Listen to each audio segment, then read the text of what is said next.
Should we do a pre-show? Where we just banter like we're friends or something and come in the middle of an innocuous joke? Yeah, let's just pretend we're friends and then, like, just completely get this thing over with, like, right away and go back to, like, not talking to each other. Fantastic, because I'm the charade. I know it's hard, man. Sometimes it drains me. That is honestly the hardest part about being on this podcast is, like, pretending to be friends with, like, any of you guys. Yeah, no, for sure. I feel you. Yeah, absolutely. I mean, the brain to mouth filter is really getting clogged up. Every second you guys don't talk about Clone Wars makes me hate you even more. Just wanted to put that out. Oh, good. More Clone Wars shit. Yep, more Clone Wars talk. Great. Speaking of Clone Wars Resistance. Oh look, is it half past 2005 again? Apparently so. Hey, are we meant to be aware of the fact that it's a pre-show, or is it like, are we breaking the pre-show fourth wall? Are we allowed to do that? You're supposed to break the pre-show fourth wall after several established episodes of regular pre-show. What? So we've already failed at that. Yeah, we already fucked it up. What's a pre-show? What is this? I've been pre-showing this whole time, man. Why are we recording? Why didn't you? Yeah, was the whole podcast a pre-show? The whole show's really every episode leading up to this one was a pre-show. All of it. And now we're about to get onto the real show. Yeah, it's all led up to this. Damn. So Spongy, no pressure. Just don't screw up in any way, shape, or form. Yeah, because this is the real show. This is what we've been preparing for. Yeah. All right. Anyway, I guess I'll get into it. So, hello and welcome to Kessel Fun, the official podcast of the Star Wars Speculation subreddit. I'm Sam, and I'll be hosting this episode today. I'm Vinny, and I look best cel-shaded. I'm Nealon, and I just talk about Clone Wars and literally nothing else. And Fuel the Fire is back. He's back, hopefully for good. Weeks away. A long hiatus. So let's get into some news from a galaxy far, far away. This is going to be a very TV show themed episode, as we've got two TV shows to talk about, The Mandalorian and Resistance. But first, let's get into The Mandalorian, because we've got some fairly recent news on that show. We're all very excited about it. We're all very hyped. So, first of all, Jon Favreau, he leaked like a picture on Instagram, and it was basically, I guess, a synopsis of the show, maybe more of a description. But it goes as this. So, after the stories of Jango and Boba Fett, another warrior emerges in the Star Wars universe. The Mandalorian is set after the fall of the Empire and before the emergence of the First Order. We follow the travels of one lone gunfighter in the outer reaches of the galaxy, far from the authority of the New Republic. So, what do you guys think of that? I'm not entirely sure it tells us anything we didn't really already know. I guess I think a lot of us were under the impression that it was going to be set on Mandalore and involve the Mandalorian clans, the Fetts, the Wrens and such. And it's not. It's going to be, bounty hunter on the fringes. But beyond that, I'm not sure how much it tells us. It definitely serves the purpose of getting us hype. It acknowledges the fall of the Empire and the existence of the First Order. So, it's going to be awkward for them to not have this big, clear, evil Nazi allegory bad guy to play against. So, the writing isn't going to be quite so black and white, which I'm very much hyped for. Sam, what are you thinking? Yeah, personally, when I found out that it wasn't going to be so much to do with like the clans and battling on Mandalore, I was a little bit disappointed. But now, after thinking about it, I'm like, this could actually be a good premise for a show, if not a little bit. I don't know if I should say predictable, but I think when this show first got announced, before the whole Mandalore rumors came into the equation, it was most people seem to say that it was going to be set on like the underworld of Star Wars, the kind of like seedier locations. So I guess it's kind of like a mix of the two things of what people were expecting, I guess, since the Mandalorian leaks or rumors. But yeah, so I don't know. I mean, we're definitely going to be seeing the seedier locations of Star Wars. I mean, that pretty much goes without saying. Seeing as the photos that were leaked from, I believe, Making Star Wars, shows. I don't know whether it was confirmed, but come on, it's Tatooine. And the one thing I do find interesting about Tatooine is that the Clone Wars, I mean, despite being, Mos Eisley being a place for, like, unsavory characters anyway. The Clone Wars kind of like delved into that a little bit more when it showed it was like a common meetup for bounty hunters, and two other bounty hunters we know that wear Mandalorian armor are obviously Boba Fett and Jango Fett. So I'm wondering if this character is going to be a bounty hunter. He's referred to as a gunfighter, which is quite a west, like the description that comes to mind is like a gunslinger, which is quite a western kind of like term. So I don't know. I mean, how would you guys feel about it being kind of like very western themed? Fuel, what about you? Oh, I'm ready to get weird with it, man. Weird. I think it brings an element we haven't seen, like you guys said, just not having that authority figure. I think even just that statement alone says, far from the authority of the New Republic. So that much tells you that it's not, the Empire isn't really the threat in this situation. So, it makes me think back to the old EU books, and even just looking, at the recent posting from Favre of the rifle. We're looking back at stuff coming back from the holiday special. So, I'm excited to see how out there they can get. Not to step on anything, but there's directors, a long list of directors, awesome directors that are set up for the show. So, it's a good time. I think I might be picking up that Disney subscription myself, but that's just me. For sure. Well, I mean, we're all picking up that Disney subscription and watching the show through entirely legally means. I Of don't course. know why How you're else talking. would we watch it? Exactly. You're talking like there's some other solution to that. I don't understand. Certainly not. No, I pulled up those pictures you're talking about from making Star Wars, and it screams Western to me. I've been on a decent number of sets, and they've assembled one thoroughfare with built up structure faces on either side, just like you would see in a classic Western town where there is a dirt road and there is going to be a duel at high noon in the middle of the street. So the buildings don't quite look like that tan stucco that we see on Tatooine. They look more stonish, like a gray. So I'm desperately hoping we're not going back to Tatooine. And hopefully I'm with we you aren't. there. Yeah, hopefully we aren't. But man, I love the idea of heavy Western influences, like a Sergio Leone, fistful of dollars, sort of feel. I think we're ready for that. Like we said in the previous podcast, I think we're going to have Resistance, which we'll get to eventually, aimed at the younger audiences, and to balance that, we'll have The Mandalorian, which is aimed for this 20-something, 30-something audience that has money to throw at Netflix and wants more Star Wars that's grown up and aged up with them, and an edgy, and I'm not sure that word gets used properly these days, but an edgier, more mature, spaghetti western themed show. I could definitely see being a very strong product. I'd be all about that. Yeah, I know you're not happy the fact that it could very well be Tatooine. I'm pretty sure that that Jawas were confirmed. I could be wrong about that. I read that in like a fleeting comment or article or something like that. I just vaguely remember Jawas being confirmed. So if that's true, I mean, I think it would make sense that it's Tatooine.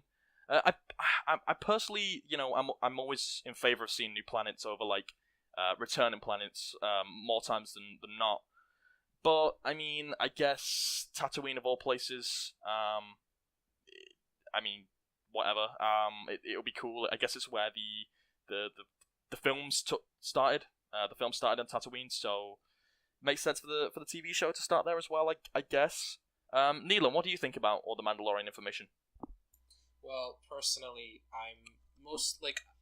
I'm leaning towards something involving crime. Like, when you have Mandalorians, crime is always involved. So there's personally, I'm thinking this Mandalorian dude might be some sort of mercenary, or maybe he's going to be some type of lone gunslinger, trying to fight against the corruption in this town.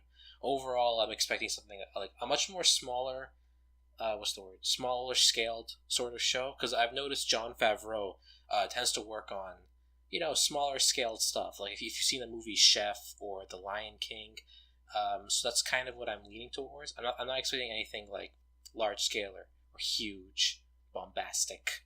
Just something that's more focused on the characters. Yeah. Yeah, I mean, I can definitely see where you're coming from there, Nealon. I think that we are going to see something on a small scale. Hopefully not too small though, because I'd like to see a little bit more outside stuff slowly come into play throughout like the seasons, because hopefully it's going to be a multi-season show. I have no doubt. The fact that he's a Mandalorian interests me. I would like to see some more stuff about him being a Mandalorian. Maybe like season 2, we could see him like going home to Mandalore, or maybe like in some of the future seasons, or maybe even in season 1. But I kind of hope not. I kind of hope that season 1 is just for like setting up the story, setting up the characters, setting up the main themes of the show. But in season 2, I could definitely see us going to Mandalore at some point, because I know that Jon Favreau voiced Pre Vizsla in the Clone Wars, so he knows about the Mandalorian like lore. He knows about it all, so I can see him taking it quite seriously.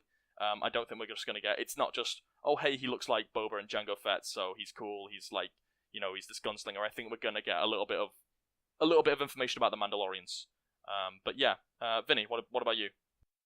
Well, I was just saying that if this does happen to be Tatooine, what are the odds that we see Cobb Vanth? Cobb Vanth was the guy in Aftermath. We have a brief short story, a vignette of him in possession of Boba Fett's armor, and he's using it to make himself almost like Fallout style the sheriff of this now free town of previous slaves on Tatooine. So if this is on Tatooine, we've got at least one other guy, because he's obviously not the Mandalorian, one other guy walking around with Mando armor. What do you think of the odds we run into that, or they use that? Well, I'm thinking actually, now that you mentioned that, maybe he could be, if Cobb Vanth is like trying to be like the sheriff of this town, right? Would you say that's like correct like description of that? Oh, he openly declares himself sheriff of this new town. Yeah, he says, yeah, this is free town, and I'm the sheriff, and we're keeping this place free. It's very Firefly Fallout. Yeah, awesome. Because I've never actually read the Aftermath books, so is he portrayed as like a good character? Like, is he fighting for good? He is fighting for good. He's clearly more than happy to get his hands dirty. It kind of portrays him as having a very dark kind of criminal background. It's not much to him. In Aftermath, in between the regular chapters, we get little vignettes, kind of snapshots of stuff going on across the galaxy. Hey, what's going on with Mon Mothma these days? And one of them was this little vignette on Tatooine of this guy who had Boba Fett's armor, and he'd used it to declare himself sheriff and help these previous slaves on Tatooine. Well, I'm just wondering if maybe the Mandalorian, the main character of this, the protagonist, if he's going to be working for Cobb Vanth, maybe, being like his deputy or something. If he is like a gunslinger type of character, he's like working for the law. I don't know, because maybe he's going to be more of like a vigilante or something like that. Fighting for good, but maybe not on the side of the law. Seeing as like the New Republic might be kind of creeping its way into the show. I don't know. I've seen a lot of people against seeing the New Republic and any form of like First Order starting up. I've seen a lot of people against that. Personally, I'm not. The First Order, yeah, I think it's way too early to see anything of the First Order just yet. But the New Republic, I would like to see, not as like a main theme, but as something more in the background.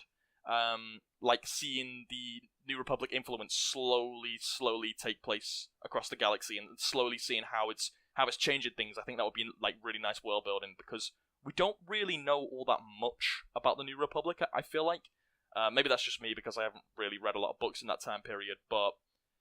I don't know. I mean, like, what do you guys think? Would you guys be happy to see like a more political side to the show, if not like massively political, but just kind of on the outskirts of it? Usually, I'm a sucker for Star Wars politics. Like, most people don't like the politics in the prequels, but I actually kind of like them. But for this kind of show, like, I just want to get away from everything we've seen before, and I want a unique kind of genre for a Star Wars piece of media. So yeah, I'm hoping that the New Republic just does not come into play at all. I want it to just focus on the I guess the criminal underworld, justice Mandalorian. Forget about the New Republic. Forget about the First Order. Let's have something new and different here. I think it's actually a good opportunity to, because like you said, you haven't read the books. We really haven't seen much of the New Republic. We've seen its beginning. We saw it having kind of false starts and aftermath, like, hey, we're trying to form the new Senate here, and it's all going wrong. There's terrorism attacks and Chandrilla, and we saw how it ended, nice and big and bright.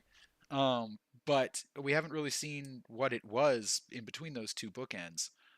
So while I definitely wouldn't want it to be an overriding, overwhelming theme, I would certainly want it to exist. I'd like to at least get that little bit of world building. And I think there's also a very good opportunity to turn the thing on its head. If the Mandalorian is this rogue guy, and everyone he works with is rogue guys, and everyone lives on the fringe, they could very easily paint the New Republic as oppressive and unwanted and unwelcome as well. I mean, these are people, hey, we're free from the Empire, we're trying to live our lives. Oh, wait, no, the New Republic is just another government. So they could turn it on its head and portray the New Republic as oppressive and not quite evil, but definitely a bad force. And that'd be pretty interesting. Exactly. That's what I mean by, even in the way they phrased it, far from the authority of the New Republic, that would suggest that that's who they view, obviously as the authority figure. So, with that in mind, it's sort of a different, as you said, it kind of flips it on its head there. But I sort of have a question. I mean, have we heard anything about who we heard Pedro Pascal, I think, was a rumor going around about a possible lead for the show. Have we heard anything else since then? No, not really, to my knowledge. The Pedro Pascal stuff, although as much as I'd love to see him in The Mandalorian, I think it was confirmed that he wouldn't be in it, right? If I'm not mistaken. Well, confirmed is a strong word. His agent denied it, but agents deny stuff all the time. So, who knows? Yeah, and we've had a lot of rumors like around the show. So it would. I don't want to say that Pedro is in it, but it would be nice to see him in it. And yeah, so maybe don't take that as like legit confirmation. It could be, just agents being agents, I suppose. But we'll see, I guess. But no, as far as like an official confirmation on the cast or even any rumors aside from Pedro Pascal, there's really been nothing, which I find quite strange actually. Seeing as there's like the filming's obviously started and. There's leaked photos and stuff, so it's strange that we haven't seen any casting yet, but we'll see, I guess. We'll see. I mean, it's impressive in this era that they've been able to keep that much information about the actors and such under wraps, to be honest. Completely, yeah. Completely. It's surprising. Yeah, what we do have is some information on the directors. Yes, we do. A pretty impressive list of directors, actually. I don't know if you want to go over it. Yeah, who are the directors, Phil? Looks like we've got Dave Filoni. I don't know if you guys have heard of him. He's pretty popular in the Star Wars. Never I don't heard think of him. I've heard of him. Never actually, heard of him. So did he? No, he did that one cartoon that sucks. What is that? Oh, Avatar: The Last Airbender. He worked on that the first season. Yeah, that's I it. remember. That's it. it. Terrible. Oh yeah, that's such a terrible show. Yeah, definitely terribly written. I think he has done some small work for Star Wars, the Clone Wars and Star Wars Rebels. You guys may have heard of them. I don't know if you're into that sort of stuff. But okay, well, forget it then. I'm more into the holiday special. Yeah, I think as is everyone. More of a Battle for Endor Ewok movie kind of guy. Yeah, well, I mean that's where the real talent lies. I'm excited. I think it again. This is just that's the first name on the list, but a familiar face, but an opportunity to get something sort of fresh and different. And I think also his first jump into live action, aside from cartoons. So it should be interesting to see how his vision translates to film. Well, I'm wondering if this was kind of done intentionally, because I know that there's been a lot of like talk from the fans of Dave Filoni. They want to see him do a live action show because obviously they like the work that he's done on Rebels and Clone Wars. So it makes sense for like it makes sense to them to be like, hey, this guy does a good job on these cartoons. Let's see him do a live action show. So maybe Disney are kind of, or Lucasfilm are looking into it and being like, hey, if you can handle, a smaller scale production such as like a TV show, something that you're already like familiar with the structure and the format, and then if you do well with that, then maybe we could give you a film. instead of just giving him a film to work on right away. Nealon. Well, I just wanted to add this. So, I've seen like dozens and dozens of Dave Filoni interviews, and so what I've found out is that basically, I think everyone knows he worked closely with George Lucas, and he knows George's version. Like, he knows what George wants the Mandalorian story to be. George's vision of Mandalore is much different than what the expanded universe did, and I think it's really telling that he's an executive producer for The Mandalorian, because like everyone at Lucasfilm knows that Dave Filoni learned what George's vision of Mandalore was, and that he's going to put that to work in the show. So I'm wondering if the episodes that Dave Filoni is directing are ones that are going to go specifically into Mandalore, its backstory and culture, and how it is in current day. You say that about like Dave Filoni knowing George's plans for like the Mandalorians and Mandalore and all that good stuff. However, when we look at Rebels, there seems to be a lot of like retconning in terms of like what we saw in Clone Wars. I don't know. Like, it's obviously not going straight to what Legends did, because obviously it was still quite different. But it seems more towards that kind of culture. Whereas the Clone Wars stuff, which was all obviously directly George Lucas, very, very different. And Rebels does not seem to be following that so much. It seems to be following much closer to Legends stuff. So, I don't know. What about you, Vinny? What do you think about it all? You're completely right. Most of the content in the original canon for The Mandalorians was built out by an author named Karen Traviss. And her vision of Mandalore is very, very similar to what we got in Rebels. The warring, untrusting clans in their huts, in not nearly as an urban built-up environment. Clone Wars is a depiction of Mandalore, which I think we discussed before, which I feel is like a diet Coruscant, is not even close. It's as far as possible from this Mongolian warrior culture of the Mandalorian. So, yeah, I think what Rebels did with it is much, much closer to the old canon. And if Lucas's vision for the Mandalorians is not what we got in the old canon, in the old Karen Traviss books, then it's not what we got in Rebels either. So there's some inconsistency going on there for sure. However, I will say that, canon, by and large, being taken quite seriously these days, in trying to keep consistent to it. By most, at least. Yeah, by most, bar a few. It seems to be that, I don't think they're going to, like, throw everything George Lucas did for Mandalore out the window. Darn. It seems... it does seem to be... It's hard to explain, but the Rebels Mandalore seems to be, like, a deliberate contrast to what George Lucas set up. Very purposefully. Like, it's like, hey, this is Mandalore, this isn't what we are. We're not, like, a peaceful culture. We're a culture of warriors and all that stuff. So I think that maybe the stuff that George Lucas did do for Mandalore will be mentioned. It won't be completely thrown out the window in this new series. It will just be like, yeah, we went through an era of peace. We didn't like it. We like the clans. We like the battles. So I don't know. Maybe we'll see like a conflict of those two sides. Well, Nealon, tell me, in Clone Wars, doesn't Satine specifically say, hey, we're trying this new peace thing, we're attempting to be more organized and more civil and political about things, and it's not really working out? Doesn't she say something along those lines at some point? Oh yeah, she talks about that like multiple times in the show. And also, like, I'm gonna say that I think the clan thing is like, yeah, I don't think George ever intended for there to be clans at all, but I don't think it was ever specifically said in the Clone Wars that there couldn't be clans before.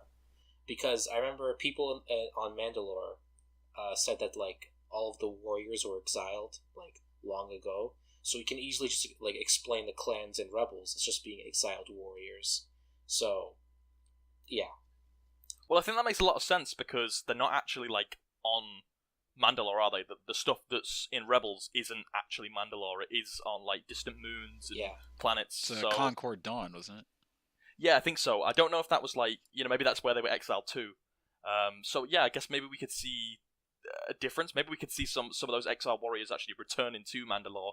I don't know. That's just all speculation and all that. But Who knows? I mean, I certainly would like to see that stuff, because I think that the Mandalorian culture was almost quite like medieval or ancient, and then maybe Satine was like, let's get involved with like current society, guys.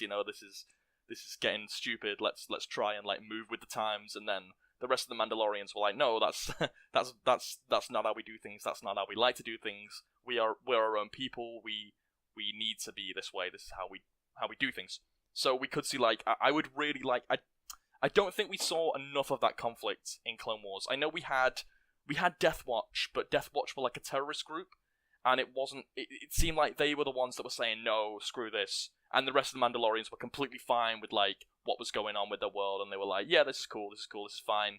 Whereas I would like to see a bit more of like a mixed kind of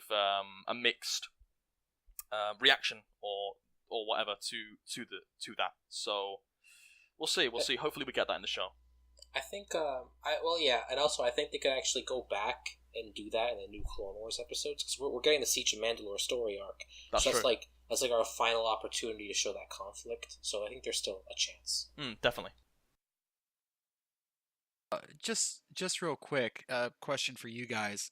How much personally to you guys does Dave Filoni directing the first episode increase the chances of Ahsoka either appearing live action or heavily name dropped?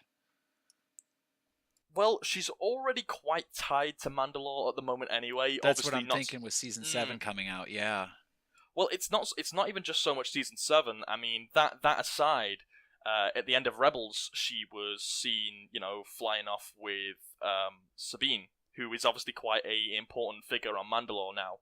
So I don't know. I think that yeah, whether or not we see her in the show in season 1, because it's not Dave Filoni seems to have his own like mini kind of continuity, if that makes sense. So to be honest with you, I'd find it more likely she'll be on Resistance, which I know maybe some people won't like, but than Mandalore. I don't know, or the Mandalorian, because that seems like more like actually what Dave Filoni's working on rather than just helping out with the show and directing a few episodes and stuff. So I don't know, but it would make sense for Ahsoka to be either heavily name dropped or actually make an appearance in. Yeah, I would like it if this were sort of detached from all of the sort of main saga. I know we have obviously the same director, and this is maybe perhaps an opportunity for him to sort of step in a new direction. Try something new, you know what I mean? Definitely, yeah, I definitely agree. What about you, Nealon, the Clone Wars expert, the Clone Wars enthusiast of this podcast? Yeah, I'm thinking not at all. We're not going to get a single reference to her whatsoever, and I'm actually I'm okay with that, because like I said, I want to move away from all the things that we've seen before and go to something new. But I mean, like, I guess I could see like. You mean like Tatooine? Yeah, okay. A fresh take on Tatooine is what I'm really, I think we've all been waiting for. Oh yeah, it's about time. Oh man, I'm clawing at the Tatooine posters on my wall, my Mos Espa postcards. Oh yeah, man. I mean, that's the cool thing about Star Wars is you can go back to the same things and put a different spin on it. Just because you're going back to like familiar things doesn't mean you can't change it up a bit. So even though we are seeing Tatooine again, most likely, we can still do cool things with it. We can still see a little bit more insight into the world, like the kind of the more crime related parts to it, So I don't know. We'll see, I guess. But more aliens, please. More aliens. More aliens. Plenty more aliens. So then looking at the rest of the directors we have here, we also have Deborah Chow is also confirmed. She directed a episode of Jessica Jones, as I understand it, and also an episode of Better Call Saul. Oh. So that's a good start for me. Yeah. Both good shows. I don't know if you guys caught them at all, but I'm huge fans of both of those series, same, and same. that's massive credibility to me. I'm stoked. Right. So then we also have Rick. I hope I pronounced this right. Famuyiwa. Sounds good to me. Rick Famuyiwa, who directed The Wood and Dope. I don't know if you guys caught those. They were, I thought they were pretty good. Smaller, sort of. Sorry, go on. No, go ahead. I was just saying, it was Dope, that documentary. No, Dope was it was more of like a like a suburb sort of film. Oh, okay. California, yeah, it was, but Well, it it was a was. smaller sort of. Go ahead. I was just gonna say it was that '90s film about the kid. Like it was heavily '90s. I think I know where you got the impression that it was a documentary because it was loosely based on a rapper's life growing up. I just can't remember who. Let me look it up real quick because I think I know what you're talking about. Yeah, but they were both sort of smaller films, sort of more introspective. Um, just smaller, that not action. So I think that's Okay. the biggest thing that stands out to me. They're not like action films. They're not. I think even going back to the previous director, Jessica Jones and Better Call Saul, both shows that aren't really heavy on action. It's all about character development, really. Yeah, Especially yeah. Better Call Saul. So That's very heavy on the character development. So that right, interests me. exactly. So it should be interesting to see sort of what direction. Even looking again, going back to Jon Favreau, who you have a director who's sort of, I mean, I know he's producing, but you also have a director who's very, I don't know what the word would say, what words to use for it, but it's more introspective, perhaps. Hmm. I think more textured for sure. I mean, Yeah, the character more development that more we got. nuance. Yeah, Yeah, that's a great word for it because that's what you get a uh, lot out of Better Call Saul is those long, drawn-out shots where at first it looks like nothing's happening, and then you look a little bit deeper and there's a lot of character development happening. Right. Exactly. Yeah. just name dropping pretty much. Bryce Dallas Howard will be directing as well, and then we also have another director that you guys may have heard of, Taika Waititi, will be Oh directing yeah. as well. Who directed Thor Ragnarok And and also What what we We do in the Do in shadows. Shadows, Yes. and yeah, just an interesting and bright talent to bring to the table. So The one thing I did notice about how do I take how do I pronounce his name? Taika Waititi. Taika Waititi. The one thing I did notice about him, his directed style in Thor Ragnarok was it was very heavy on the comical side. There was a lot of comedy in that. So maybe we will see some like more comical episodes. I don't want to typecast him into like certain styles of directing, but I don't know. We'll hopefully get some more comedic stuff and good comedic stuff. There's he also did a film called Hunt for the Wilder People, and if you haven't seen that or listeners you haven't seen that, please go out and see it immediately. It's funny, it's touching, it's exceptionally directed. It's incredibly underrated. Hunt for the Wilder People is really, really good. And I think, again, we were talking about that nuance and that humanity. And yes, there is definitely some comedic there and some kind of breaking up the tension, Marvel. I hate that we're calling it that now, but Marvel style humor. Yeah. Um, but there's some real heart and soul to it, and I think he'll be bringing that to the Mandalorian. And I'd be perfectly happy to see that. Yeah, definitely. and I'm hoping he brings the weird. Oh, he'll definitely bring the weird. Oh I'm yeah, sure. oh yeah, absolutely. We love the weird. We love the weird Star Wars stuff. But I think that pretty much wraps it up for the Mandalorian talk. Just some cool news. Hopefully, we do get more over the upcoming months, as I'm sure we will. We kind of have to. So, if you want to see that, subscribe to Disney's subscription service, and I'm sure you can watch all the episodes there. But now, onto the other show, the other Star Wars show currently airing. Resistance. Resistance dropped, finally. Long awaited. So yeah, I mean, I guess we're going to go over our impressions of Resistance. Nealon hasn't actually watched it yet, so we're going to be giving him our first impressions and just seeing if he thinks the show is worth checking out. But Vinny, why don't you go first? I've got a pretty large slew of notes here broken up by episodes. So in chronological order as I was going along watching it, taking notes. Um, Now I'm a big fan of ship porn. I'm all about the ships. I love the fighters. I was very very excited to see the new T-85 X-Wings, which is we've hinted at that in the comics, that the New Republic is working with the latest and greatest tech, and the Resistance, despite having newer X-Wings, the T-70s, than what we saw in the original trilogy, was still older tech by that time. So it's cool to see the latest and greatest from the New Republic, and just the New Republic in general. Seeing that logo on the wing was exciting to me, actually getting that context.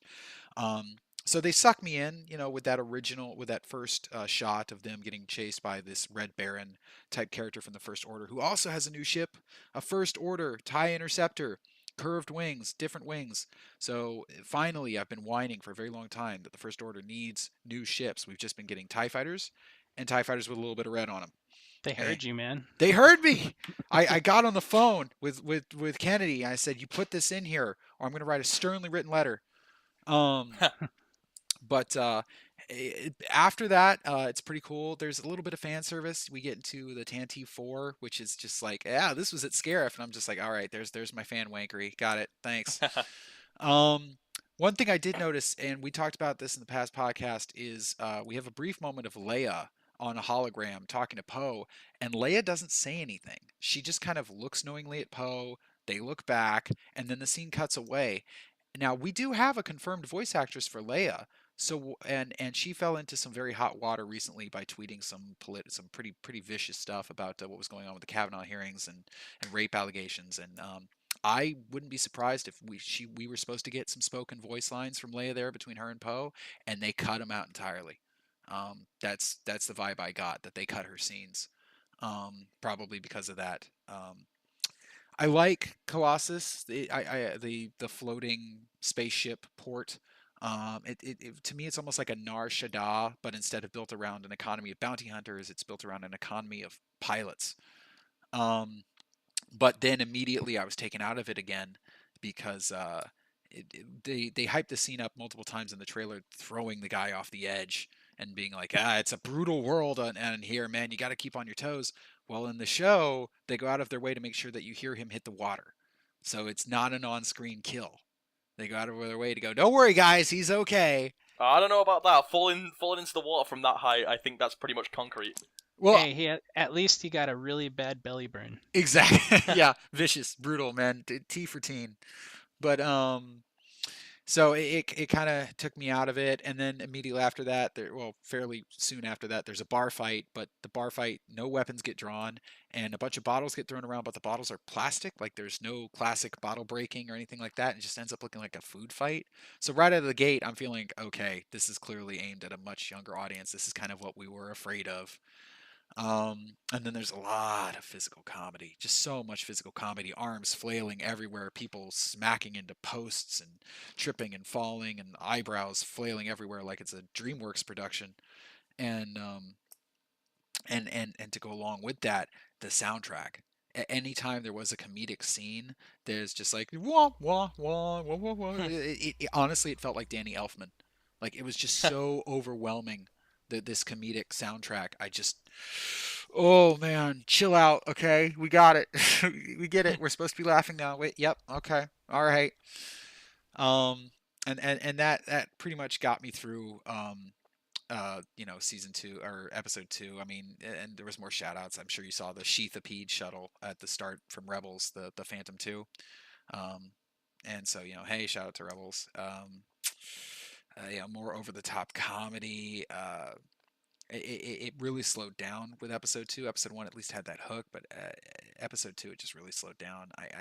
I'll back off a little bit now because I want to talk more about the character's motivation, but I'm sure you guys have some stronger impressions to balance this out. I certainly have a bit more of a positive take on the show. I wasn't quite as enamored with it as some people in the community I've seen. Some people were like, I love this show, this is great, I'm loving it so far. For me, I thought it was okay. I think it has a lot of potential. I like some of the seeds that are planted. I think that it has a good solid startup for a good show to take form. However, out of the episodes we got, I still didn't really get like massively pumped. I'm not like super excited for the next episode. I guess I'm looking forward to it, but for the most part, I'll see it when I see it, I guess.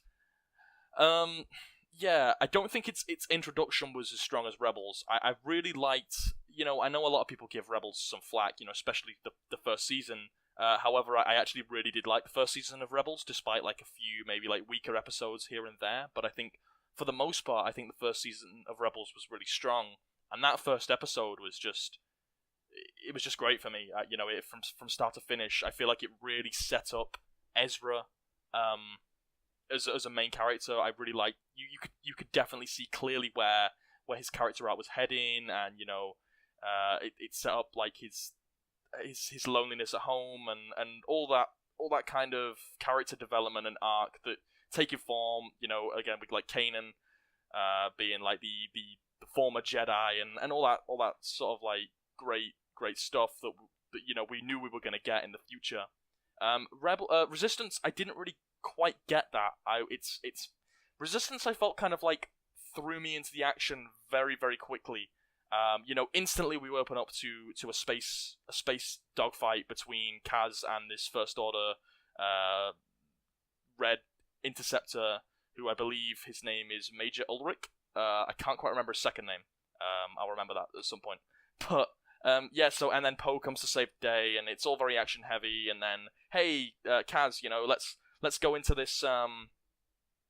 You've been invited to this mission. Go ahead. You've got what we need. Just go for it. And then he has a quick call with his dad, and he's thrown into the Colossus, and it just. I don't know. It just felt a little bit rushed to me. I would have liked to have seen something a little bit more slowed down, but I think that is a symptom of it being aimed at a much younger audience, where maybe they feel like the kids won't have as long of an attention span as some of the audio audience do, which isn't it isn't a bad thing. It knows what it is, and I'm sure maybe the younger kids would appreciate the quick pace more than maybe like the slower build up. But comparing it to Rebels, which in my opinion had a really strong first episode, I don't think we got quite the same thing. And I think the episodes 2 and 3 felt weaker to me than the first episode, so I don't know. I mean, I wasn't like as interested in like the individual plots of the episodes. Rebels season 4 had like a really good thing going for it, where it was like it felt like it was following like a really long narrative, and I'm kind of sad that we're not getting that. They're not following on with that tradition with Resistance. That's kind of what I was hoping for, a bit more of like a serialized story. But, sadly we didn't get that. But overall, I think it's a good show. It has good starting foundations, and I am interested in seeing where it goes. What about you? What about you, Fuel? What were your impressions? I thought no, I really enjoyed it. I think kind of going to it was quite a while ago, but going back to what Vinny was saying, I think this may be the first show that sort of feels sort of in that in between of Disney and Star Wars, sort of that medium place. And that it's interesting, but at the same time, I like sort of Disney productions as it is. So to me, it sort of feels natural. It is in a different setting, and you don't have a lot of the Force characters and such, but it's the setting itself just lends itself to sort of something different, away from everything. Although obviously you have it was cool to see Oscar Isaac playing Poe. If you guys are caught up, then you'll see Gwendolyn Christie reprising her role as Phasma as well, which is good for the character there. I think build out some more of the mystique that was missing again from the other films. So hopefully once all the production's done, we'll have a complete picture of who this person was that we lost so many times in the sequel trilogy. But I really liked it. I think the setting itself, it was obviously it is a kids show. That much should be said. So there is a lot of slapstick humor. I think the reactions to or Kaz, if anybody caught the first episode, sort of when he's getting sort of knocked out or punched or whatever, you look at his face, that's pure Disney. That's 100% Disney. So, it's interesting seeing the blend, but I don't think it's not a bad thing. Obviously, the more Star Wars we can get, the greater. And again, to me, the setting is the most interesting thing of the show. We're out on the Colossus, right? A racing community. Uh, the way they introduced the new characters as sort of the hotshot pilots around without actually having everybody sort of walk up and be like, hey, I'm this guy, or I'm that guy, or whatever. uh, they they're just introduced sort of organically, as the racers, and you kind of see them in the ambiance, flying around and such. So as I was watching it, it sort of took me back to being a kid, sort of that imagination of, these characters sort of out in the Star Wars galaxy. They've got their ship. They need to maintain it. You know what I mean? They need to build it up. They're trying to make their own sort of path in the galaxy, right? Obviously, they're all racers, but again, just sort of that independence you get from being out in the Star Wars galaxy. Even playing like a Star Wars Galaxies back in the day, where you got your ship and you need to build up. He started with sort of a crummy ship, and I imagine later on he'll get a cooler ship and whatnot. And so imagining that kind of stuff for me is really neat. But Yeah, I'm yeah. definitely in agreement with you about like the setting. I think the setting it's very like I don't know. I do find it quite imaginative. Maybe it's not like completely new. There have been other things that have done it in the past, other films and stories that have done this kind of thing in the past. However, I do like the setting. Once you take off the kind of the kiddie like exterior, the colourful exterior to it, it is actually quite a dark setting. That it's people kind of like struggling to get by. They're basically forced to race if they want to like have any shot at like a decent life and live in, I think it's like Dozer Tower, I think they call it. So yeah, I mean it seems pretty. Although yes, there is that kind of like kiddie exterior to it, so it doesn't look too bad. I do think that once you take away that kind of like layer to it, you kind of see that it is actually maybe not the nicest place to live. It's well dark, man. The female Unkar Plut woman was taking bets on who would squish Kaz's head first. Yeah, exactly. That's So pretty hardcore. Yeah, definitely. And luckily, with his plot armor, he managed to escape that fate. I to be honest with you, one thing I really do like about the show, and I'm really hoping it's gonna, be a constant cause for discussion, is this First Order spy.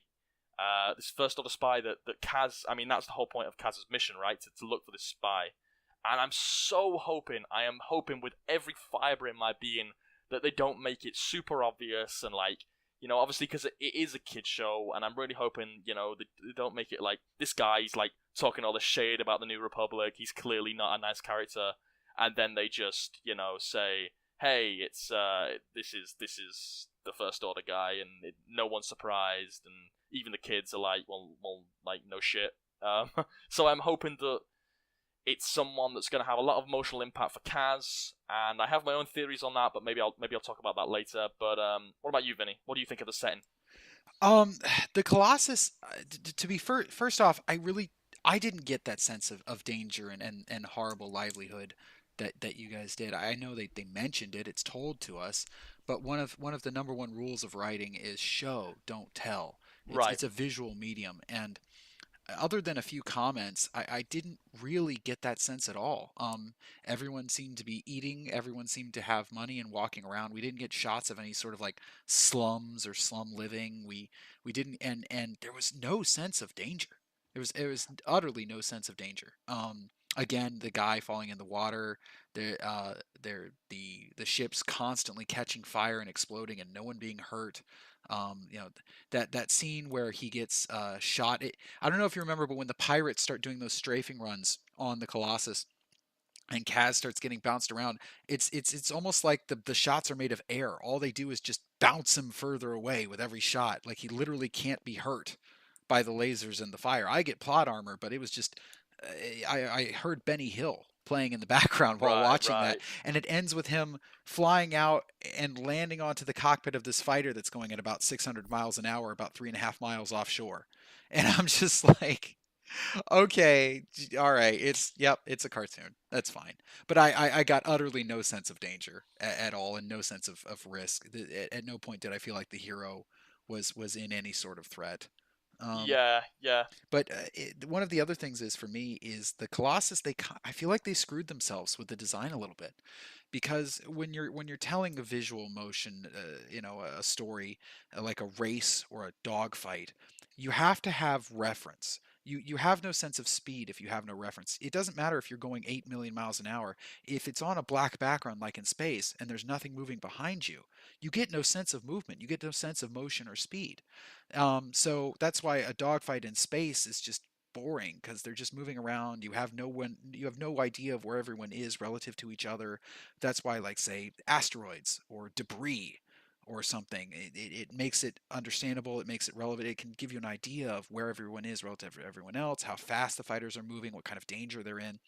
And the Colossus is in the middle of nowhere. It's a whole bunch of open space. It's just sky for miles. So I kept watching these races with the potential for dogfights. By the way, someone shot one of the other racers, which I thought was pretty cool. Um, and I couldn't get a sense of their speed. I couldn't get a sense of where everyone else was in position to everyone else, how far along they were in the track, because the design has no reference material. There's no background. There's nothing to be speeding past. There's no buildings. There's no anything. And I think that really took away from what could have been one of the better parts of the show, which are these races, which are these and hopefully dogfights. Sam, I mean, how far off base do you think I am here? No, to be honest with you, I think you come up with a very good point. I think visually, although I think thematically and like the stuff going on about it, I am quite interested in the setting of the Colossus. It is an interesting place, in my opinion. But I think visually, it's not really got a lot of stuff going for it. It's set in the middle of an ocean, so instantly you've got not a lot of interesting imagery there, and then it's just this metal construct, and it looks very, very boring. I feel like it's got some cool stuff like going on inside. You've got the bar and the kind of like streets outside that are obviously all made of metal, and as far as that goes, yeah, that's kind of interesting. But yeah, like when you're in the races and they're literally just flying around these rings, flying through these rings, for me, it's not doing a lot for me. I think you're right. I think that when a show is all about races, and then you've got such a boring setting for the races to actually take place, that's a massive drawback. So yeah, no, I agree with you on that. What about you, Fuel? What do you think? Do you visually, the setting? What do you think? Well, I think it's still a young show. We're just getting started, and I would point you guys to one key piece of evidence, or one key thing that would sort of suggest that the story is going to take the characters places beyond sort of where we're at, is that the show is called Star Wars Resistance. Right. So I wouldn't anticipate that a lot of the sort of large arcs of the story are going to take place on this small sort of island of metal. It'll probably be having them go off and doing missions in some and at other locations, and maybe this is sort of their home base and their cover for what they're doing. This is their job, right? Sure. They're 9 to 5, and then they're sort of moonlighting as resistance members. I'm just worried because at the moment we only really have one resistance member, which is Kaz. So it's just Kaz being on the resistance, and his goal is to try and find this First Order spy. We saw in Rebels, and I know a lot of people got a little bit annoyed with it on Rebels, where the whole entire first season literally only takes place on Lothal, and a lot of people were getting very bored of Lothal, and they wanted to see something more because it's set in this massive galaxy with a lot of cool places. And I'm just worried that I do think that the first season, by and large, is going to take place completely on Colossus, and yeah, I'm a little bit worried about that. I'm worried that I might get bored with that setting pretty fast. But we'll see. Hopefully we do actually get some more settings, especially with like the First Order coming into play. But then you've even got like the First Order are like hiring pirates, so we're not even going to get them clashing with the First Order right away, which isn't necessarily a bad thing. I just think that it might take a little while for the show to actually fully kick off to its full potential in terms of like Resistance, what it's named after, Resistance. So I don't know. Vinny?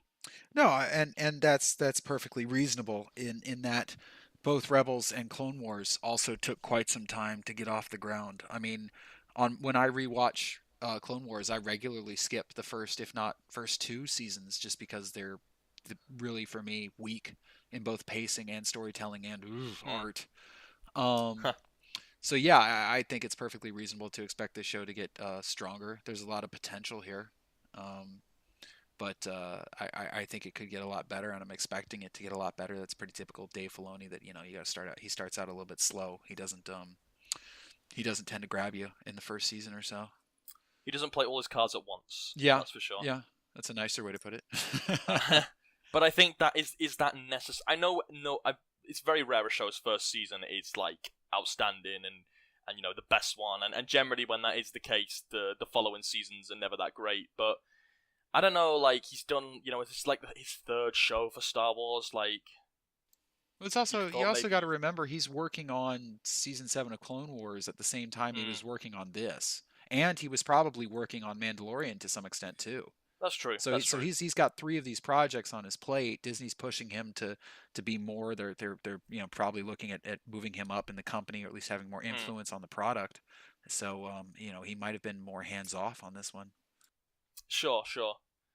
The art style is something that's quite high in contention as well. Like, a lot of people have been debating whether the art style's nice, whether it's bad. What about you, Fuel? What do you think of the art style? How do you like it or dislike it? I think it's nice to get something different. We've had sort of that Clone Wars style sort of carried over to Rebels, updated, I guess you could say, for Rebels.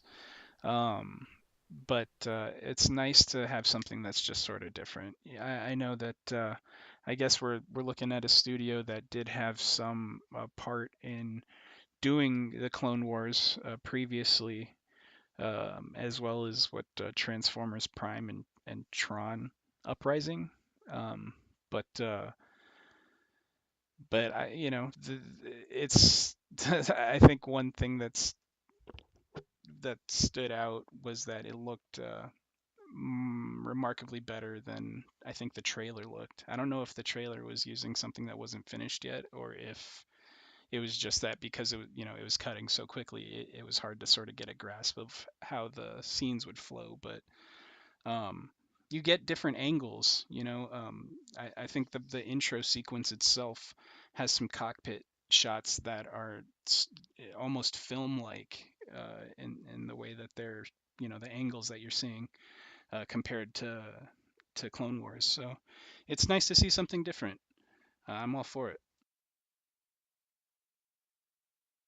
I know I'm painting a picture here, but I'm going to fall on the other end of the spectrum on this one. I am really not a fan of the art style, and one of my main reasons for that is it is in everything right now. I loved the individuality, the uniqueness of the art style in the Clone Wars, and even more so Rebels, because I will mention it every freaking episode. I have a massive fan boner for Ralph McQuarrie's original art, and it was all over the place in both of those series. And they went to this much more uh, mediocre is a very harsh word, but I can't really think of anything else. Just this very plain art style that I am a very amateur graphic designer. I work in Blender. I'm still learning, and while I can't produce a full episode, given enough time, I could make a lot of the character models you're seeing in this show, because all they're doing is it's a very base model. It's blended down. It's smoothed out, probably smoothed layer 2 or 3 times, and then it's applied a toon filter, which is a pre-programmed cell shaded filter that you can it's a one-click button. And we are seeing this art style in a lot of shows right now. Rooster Teeth, best known for Red versus Blue and also Ruby, hugely successful show. Their new show is called Genlock, and you should look at that trailer, because to me, that show looks exactly like Resistance. I could literally watch the two trailers back to back, and having not seen either show, I wouldn't be able to tell where one started and the other ended, except for the fact that I think the dialogue in Genlock is better, is more mature. And I think this is, and then you look at Dragon Prince, which is a kind of a new out of nowhere runaway success on Netflix. And it's also got that exact same simplistic, basic cartoon style with the Blender Toon filter over it. And it also is dealing with dark themes, with stronger dialogue. And I think if this art style can be so easily replicated on a much smaller budget by much smaller companies. I mean, Rooster Teeth, they make dick jokes on YouTube for a living, and they can make the show that looks just as good as Resistance. I think Resistance really needed to step up its game. I think it needed to do something to stand out from the crowd, and I think it was a mistake to move to such an easily replicable art style. And I mean, that's just me. I mean, I think that, in the marketing it said they wanted to go for a more like anime-like styled show. Though I don't disagree with you saying that it's quite simplistic, though I don't actually think it harms the animation style. I think that I do quite like the clean, crisp nature of it. I'm not, I don't really watch many cartoons really outside from Star Wars, so for me this isn't like as big of a deal, because obviously you're getting quite aggravated because you're seeing it in so many cartoons. So I can understand from your perspective why you're sick of this animation style. You want to see something different. For me, this is different because I haven't actually seen much of anything use this art style, and I think some of the shots that we're actually getting look really great. Like, I think some like they're really beautiful. I actually am in favor of the bright color palette. I think it looks nice. It's a bit, in terms of the grey setting, yeah, it is what it is. But I think I like the bright colors, and I think that it works well for the show. And I think like I said, I think there's been some really beautiful shots. What if Resistance becomes better than Clone Wars and Rebels? Resistance better than Clone Wars? Maybe. Like, I think I genuinely. While I don't think it'll reach it, I think it genuinely could have potential, especially if they go with what I'm currently theorizing. So I'm going to go into this a bit, and I could be completely off base, and I'm probably going to have tons of comments. Well, implying our podcast get tons of comments, but tons of comments saying how wrong I am, and how I completely misinterpret certain things. But hey ho, let's go. You don't have to wait for YouTube for that. I can tell you you're wrong right now. I mean, go for it, mate. Yeah, go for it. So I think that the First Order spy could very well potentially be Yeager. I think that there's just something about him. I think that when you do a twist like this, because I'm assuming it's going to be a twist. I'm assuming that there's no point in sending this mysterious First Order spy and then for it to be completely oh hey, it's that character. No, well, we worked that one out. And when you do things like that, it's generally someone that you see in the first episode, someone that you set off right from the start, and I think that it would be nice for it to have some real emotional weight to Kaz. And I think as far as any character goes right now, I think that Yeager fits the bill for all of that.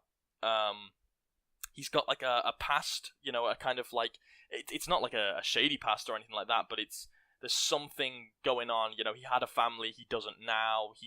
Why is he, if he was one of the best pilots for the Resistance, why is he on the Colossus? What happened there? Why is what was my point? Why is he not helping Kaz with the spy and stuff? There could be very, very good explanations for all these that don't mean he's working for the First Order. However, I just think that would be a really cool twist, because if we see Kaz really start to idolize Yeager, and obviously we know from the first episode that he says, the New Republic's my way of life, it's all I know. And if he's torn between his loyalty to Yeager and his loyalty also to the mission and Poe and the New Republic, and I think that could set up a really, really great character building moment. And I don't think for a second that if Yeager does turn out to be First Order, I don't think for a second that he is going to be pure evil. I think there's going to be a very, very sympathetic reason as to why he's working for them. and I think that he'll definitely, by the end of the series, he'll definitely be like, yeah, no, I'm not going to do this. He'll get away. Maybe he's even being forced into it for some reason. We don't know. But what do you guys think about my theory? Do you think I'm way off base, or do you think maybe I have a point? And what are your theories for the First Order spy? Do you think we've even seen them yet? Yeah. Well, I was so geared up to tell you were wrong. You know how that brings me such joy. Oh, of course, yeah. But no, I don't think you're wrong. In Oh, fact, if anything, well, in shows like this, in a whodunit, classic whodunit, there's a spy situation. right. It's always the least likely, most likable one, and Yi has the was it Yeager? Yeah. I keep almost wanting to call him Yeeter because I hate the internet, and No. yeah, it's bad, but I keep it's not good. It's not good because I'm gonna accidentally say it at some point, and I'm gonna hate That's the myself meme. even more than I already do. Geezer.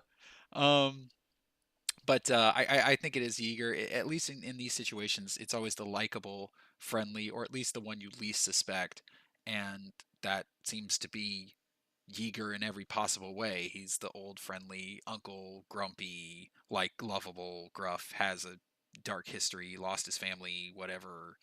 Like all signs point to him being just likable enough to feel betrayed when he turns out to inevitably be the spy. So I think it almost seems too obvious in that way. Mm. Maybe they could double back. Yep. Um, feel I think you're going somewhere with this.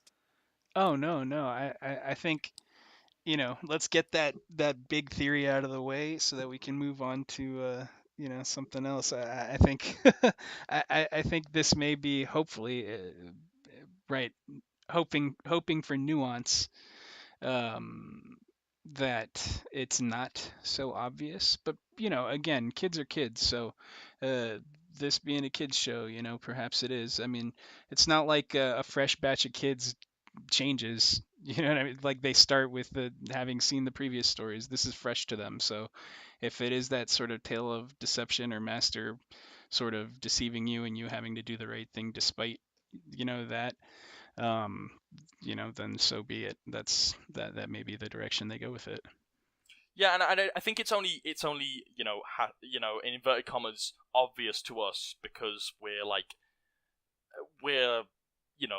older and We're we're seasoned. more cynical maybe of like certain characters. I don't know, but I think that we know the tropes more, so maybe it's obvious to us maybe, but not so much to like the target audience of the show. My other theory of who it could be is actually the I don't remember her name. The pilot, the other pilot that's she Kaz races her in the first episode, Is I it believe. Tona? Tora, I think Tora, actually. yeah, that's it. Tora, yeah. My reasoning for that isn't so much that we have any evidence so much, but I think as far as story potential goes, I think it could work. Because if you have Kaz and Tora get a little bit closer, throughout the season and become friends, because I can clearly see that happening, and then have her be revealed as the First Order spy. She's already a good pilot. We know this, and it could have Kaz someone's. It could give Kaz a rival, a First Order rival, when he gets into the more. Because I think that it's all gearing up to the fact that he will be flying X-wings again, and hopefully out on First Order missions. And I think this season is just setting everything up. And while Yeager could be Kaz's mentor, we could see Ulrich, the red interceptor pilot, be Tora's mentor, and they could set up all sort of like drama with that, and I think that could be actually pretty great to see. Vinny, what do you think? Well, I think it's great that you went to her because thinking about it now, it would be awesome if she turned out to be the spy. Because going into it, watching the trailers, I thought she was going to be the very typical, overly upbeat anime kind of yiffy type character where it's just like, hey, it's gonna be all right, guys. We're gonna do it together. That was a good try. And instead, Right. she turned out to have this very dark sense of humor, and Yes. she Yeah. turned out to actually be really kind of sarcastic, and she had that upbeat Mm. attitude, but it was actually kind of dark. I Completely. really Yeah. liked that. I liked that they kind of pulled the rug out from under us on her character, at least from the trailers.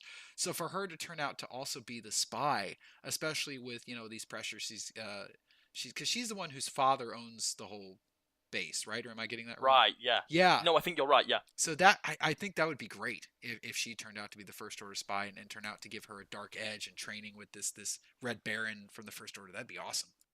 Right, and I'm not saying that she would be, like, evil. You know, I'd prefer if she wasn't. I'd prefer if there was, like, a bit of conflict in there and, you know, we could see that get resolved over the course of the show. But I think that I'm actually in a little bit more favor of that now than Yiga being the... Sort of a Lost Stars feel, right? Right, yeah, exactly, yeah. The one thing I'm really scared about is there is a character who I think he was like the second pilot on that list, and I think I heard that he was in one of like the behind the scenes, you know, about the cast and crew.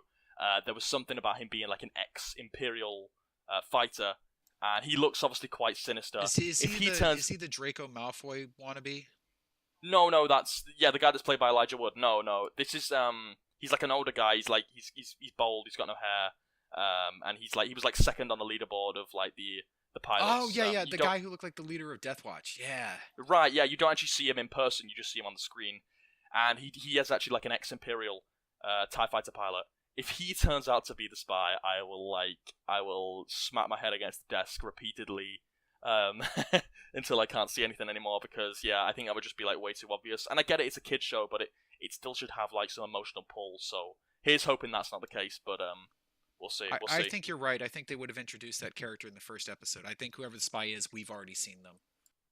I think it makes too much sense. I don't like the fact that, considering it is like this looming thing where, you know, where Kaz is like trying to find out who the spy is, you know, and he's trying to work on that. It makes too much sense that they reveal it in the first episode and not have this character appear out of nowhere and be like, oh yeah, well that's obviously the spy. Yeah, I don't know. We'll see on that one, but I'm still hoping that it's going to be a character that's really going to like. You're gonna feel the punch when they do turn out to be the First Order spy. Yeah. I'm interested in this Ulrich character, this red interceptor pilot. I think he's cool. We don't really know much about him yet, but he just strikes me as like a cool character, and I am really excited to see him actually like be more in the story. He seems more like the Callus of the series, like in terms of like the villain that's actually going to be out on the, well, maybe not on the ground, but in the skies, maybe, you know, the one that's actually going to get involved, get his hands dirty. So yeah, I'm interested in seeing more of him. I hope he actually does get a little bit of like character development.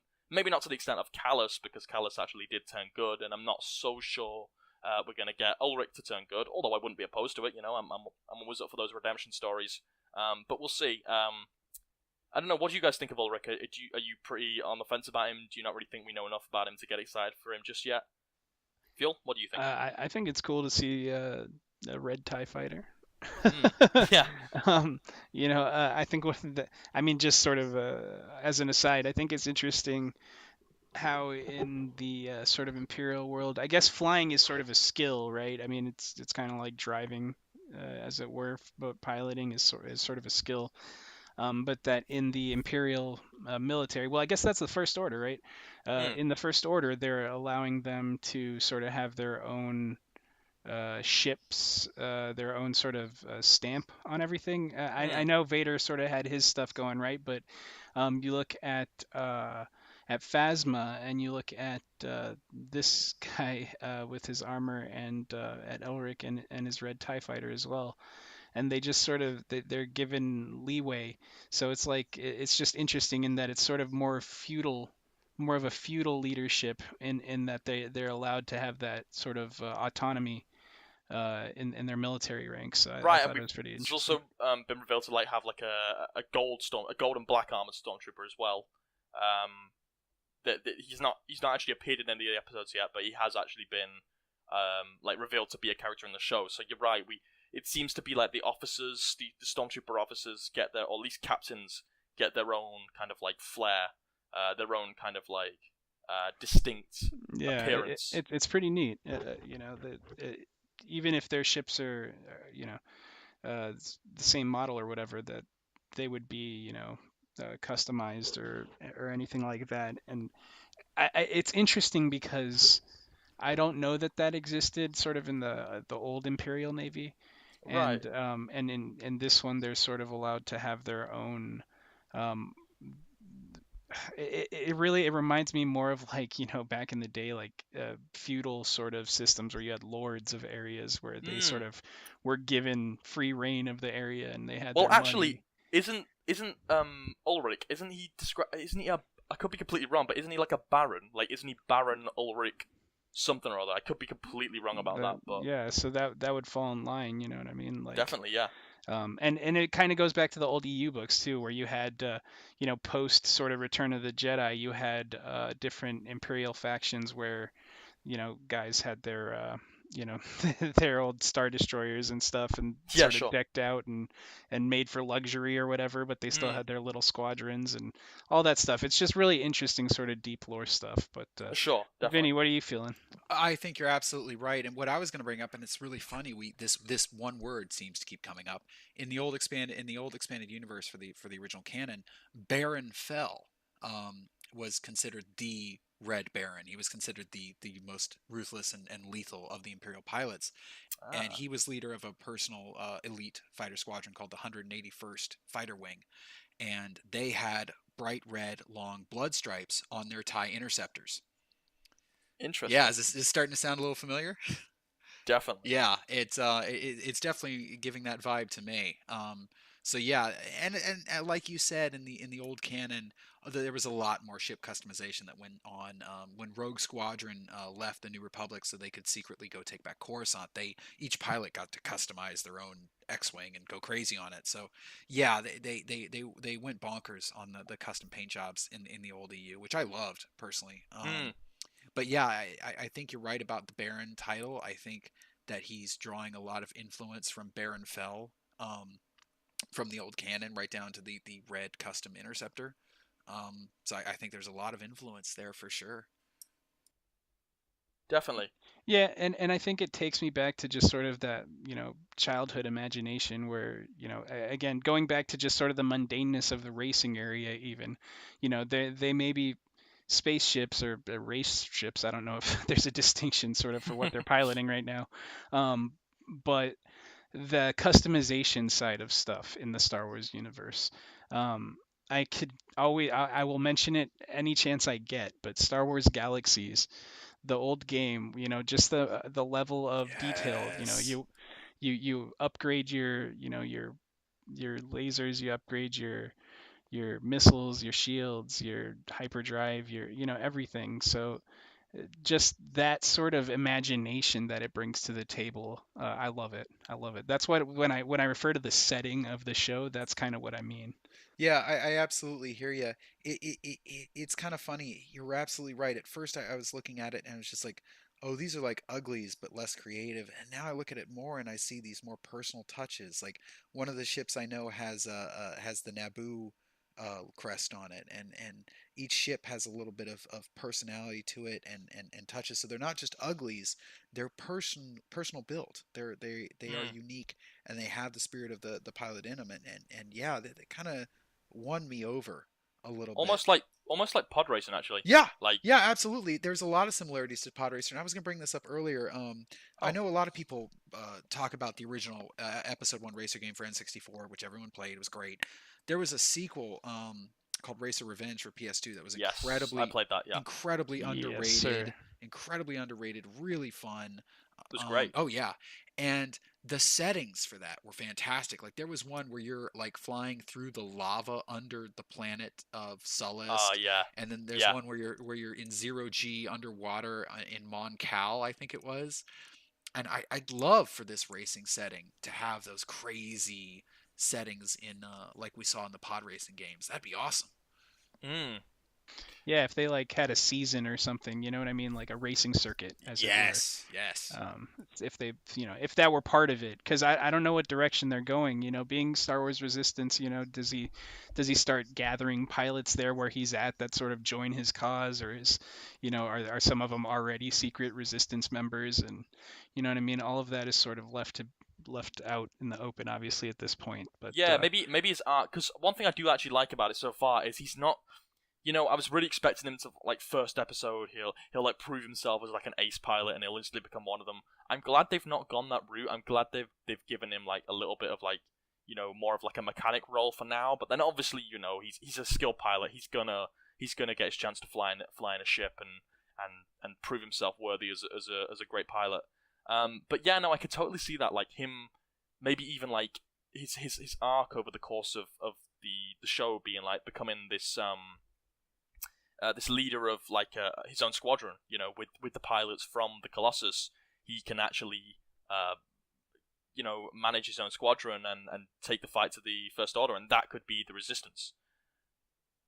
I totally agree, because you have a character that's sort of coming from a place of like, I wouldn't say luxury, but right, he was sort of, his father had plans for him, as it were, right, and he which is sort another of thing I did actually like about the show. I liked that we're getting a little bit about his backstory and his father, and I like the fact that he wasn't just from this kind of like this old, the classic kind of farm boy.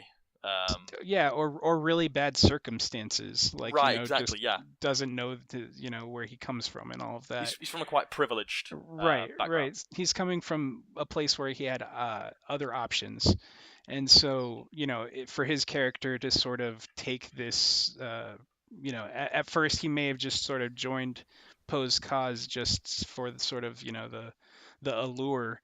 And like a rebellion against his father, who like, right. I mean, that is actually why he, I mean, okay, he was interested in it beforehand, but you can clearly see him make up his mind when his father's like, I provided everything for you, and it's almost like a rebellion thing, which is quite like a not necessarily the wrong thing to do, but it's quite like a juvenile, childish, reason to join a militia group.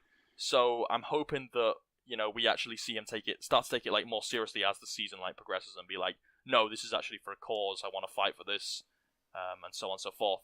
I thought it was great that his background wasn't just came from nothing, nowhere, dirt poor farmer, slave, whatever, that right. had it fall into their lap, that fate conspired to bring this person here. I'm really glad they didn't go with it. He has drive. Yes, he gets shot down easily. I thought it was a little bit silly that he had that moment of, man, I can't do anything right, like crisis of confidence barely 2 episodes in. But overall, I thought it was really good that he's a character who knows what he wants, stepped up, went for it, and didn't have fate or the Force have to hand it to him on a silver platter, like, here's the Millennium Falcon, here's your father's lightsaber, here's the only guy in the entire universe who knows your family backstory and will guide you to, like, no. He's like, I want to be a pilot. Dad, piss off. I want this. Yeah. I want to be part of the Resistance. I like that a lot. Speaking of his dad, during the conversation with his dad, they went out of their way to kind of scramble him, and Poe was just like, we have to scramble the message, and so you conveniently can't see his dad. And I thought that was kind of weird. I felt Me too. If the dad isn't an important character, then they would have just given us a generic looking dude who just looks like him but older, I guess. But being hidden, maybe they're going out of their way to say that this is going to be a reveal later. Yeah, I almost agree with you, because that was my initial impression when they were like, oh, we're gonna have to scramble a signal, because they didn't have to do that. Do you know what I mean? They didn't have to scramble what he looked like, which does lead me to believe that there is a little bit of But then I heard the guy's voice, and obviously I'm assuming he has the same surname as his son, which is Giono, right, or Ziono, something like that. And I can't really think of who that could possibly be. Like, that was what was stuck in my head. Like, I couldn't think who it could be. So, I don't know, does anyone have any ideas? Does anyone have any correct theories of who Kaz's dad could be? Man, I don't know. I'm thinking about that last name. Ezra. Ezra. If Ezra had a we real did it. change We cracked of voice, the case. Maybe. I would be down with that. It would be really cool. I think it would be really cool. I don't think it really fits Ezra's character, because his dad comes off as a tight ass. He's just like he's a senator. Yeah, so. and I feel like Ezra would be like, you bet, son, go on your adventure, go hop in that ship and grab yourself a girl and go racing. And I feel like Ezra, if he were a dad, would be cooler, for lack of a better term. Yeah. But I don't know. I really don't know. Unless it's his dad, because obviously we saw if anyone's read Bloodlines, there was a very interesting thing about, like, certain senators were actually, like, conspiring against the New Republic, and they were, like, funneling money into the First Order. I don't know why they'd feel the need to hide the appearance of his dad. I don't know either. But the New Republic is an official organization. They have big bright blue logos on all their stuff. I really don't know why they would need to hide that. Yeah, unless he like feels the need to like get dressed up in his First Order appearance, and he was like, "Oh damn," you know. Your dad actually asked us to scramble this. Yeah, we don't know why. We didn't need to, but he was. We heard it. pretty We heard a insistent young on woman's voice in the background. She seemed to be giggling. We don't know. It was weird. Maybe that's all that happened. But I don't know. Yeah, I did find it a little bit strange that his appearance was scrambled. You know what I thought was interesting, and this is just sort of random, had occurred to me. You know, his father, at least right now, doesn't seem to be anybody from the universe or the established canon that we know, right?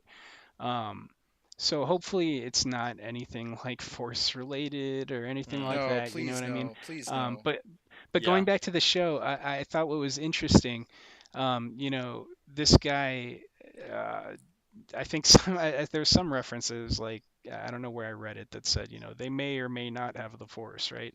That's of course everybody, right, in the galaxy. But there was one small part there where, in the second episode, where the Neomodian is about to take off and he's talking into his little recorder and he drops it into that crack in the hangar, and you know, Kaz goes to reach down to pick it up, and you know, he's trying to reach because he has to grab it really quick so that they don't see him grabbing it, and then the droid, I think that's what it is, right? So they don't see him grabbing it. BB-8.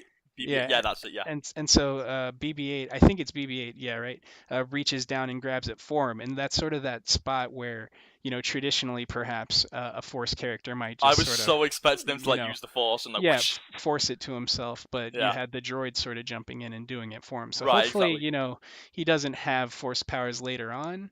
And BB-8's this Force is, sensitive. yeah, BB-8's not Force sensitive, but is his sort of, you know what I mean, that that foil for those situations. Right. Yeah. I think I can see that.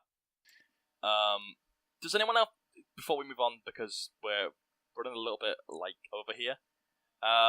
So before we move on to the next topic, does anyone else have anything to say about Resistance? Or I have something extremely minor and probably banal, but I knew this show was going to be a kind of a feast for people who are big into the ships, and there were going to be a lot of obscure ship references. So if we do make this a regular thing, I am going to be on obscure expanded universe ship watch. I did notice that I've noticed that you guys are kind of some of the older school Star Wars gamers. If you remember the leader of the pirates that attacked, the main guy, I took a good look at his ship. The cockpit was a Lambda shuttle, but but the back half, the majority of the ship, the fuselage and the wings. Do you remember from the old TIE Fighter X-wing games something called the Alpha Star Wing? You might have known as the Imperial gunship. It's kind of an obscure favorite of a lot of people like the ships. It was that. So I really, really hope that that's bringing that into the new canon. And if it is, then, you know, this show could be a great funnel to bring all of these other ships and beloved designs, you know, obscure ships like the Houndstooth, into the new canon. I think that'd be awesome. And I think that's kind of a very small ancillary. Like, it would be smooth fan service. It's fan service that's not in your face. Absolutely. And you know what? This show, if one thing has me sort of positive about it, you know, I certainly I obviously said I liked it, but I think what this really does is it sort of really gets me in a feeling positive about the Mandalorian. Again, going to film, but we got some of it in Han Solo with, you know, the sabak scenes, you know, that sort of seedy underworld, where you get sort of some of the more nuanced in-universe details that we got back in the EU books that you might catch, you know, in an offhand sentence here or there in one of the books. That sort of stuff being brought, you know, onto screen. So I think it's really, really cool from that side of things. Right, definitely. So Nealon, after hearing us go on and on about Resistance, do you think it's going to be a show that you're going to check out, or do you think maybe you know, you're going to be like, maybe, nah, this isn't for me? I think I'll check it out, but not at the moment. The way you guys make it sound like doesn't like make it sound urgent to watch. I got other shows to watch on my plate currently. But yeah, I mean, I was always gonna watch the show. It was just a matter of when. But I think I made my decision probably when the first season Yeah, finishes. I mean that's what I did with Rebels, and I think it definitely worked in his favor. So we will be doing reviews for Resistance as like a separate show. So stay tuned for that if you want to hear like more like in depth thoughts about the actual episodes and the plot of episodes. We will be doing that. So if you're interested in that, stay tuned. So Vinny, you have some news for us today about a certain author. Do you want to explain a little bit more about that? Thank you. I would love to. It is a great day for all Star Wars fans. The quote-unquote author Chuck Wendig has officially been fired from all Disney productions. That includes both Marvel and Lucasfilm Limited. He got the message today from his editor over at Marvel, where he was doing some work on a couple comics, that his tweets had become quote too vulgar, and that he was being let go from not just Marvel, but also LFL, which would be his Star Wars projects. He apparently had a second run on the Vader comic planned, called Shadow of Vader, and he had another unannounced book planned, which I didn't even know. I don't think anyone had even announced that yet. For those who don't know, Chuck Wendig did the Aftermath trilogy, which I'm not speaking for everyone, but just a general consensus seemed to be it was received very poorly. I personally did not like it. He also made the news when he did a run for the Vader comic, and he screwed with the canon quite a bit, ran over some other Rogue One content, and but he's best known for his rants on Twitter. He has a very, very strong political voice, hyper liberal, left leaning, and he does not take to criticism well at all. Uh, a lot of people who read his books and went, "Wow, these books aren't very good." He generally responded by saying that, "Hey, don't get mad at me for including, more progressive characters in my books, gay characters, bi characters, non-binary gender characters." And it always seemed to me that that wasn't our problem with you, Mr. Wendig. Our problem was that your books aren't very good. Yeah, I definitely didn't see anyone complaining about the last shot when they what's the author's name for the last shot? Jose Alder, was it? Yeah, and you're at Yeah, that's where I was going to go next. The non-binary gender pilot. right. And I haven't seen anyone, massively complain about that story. So I don't think it comes down to these progressive characters coming into the mix. I think it comes down to the story being badly written. Yeah, and you're absolutely right. And I'm going to use he just because the audiobook that I read, it was voiced by a guy. So that's what he looked male in my head. Sure. But that non-binary gender character, I thought he was very cool. He saved Han and Lando multiple times. He turned out to be this badass secret New Republic agent. I thought it was very cool.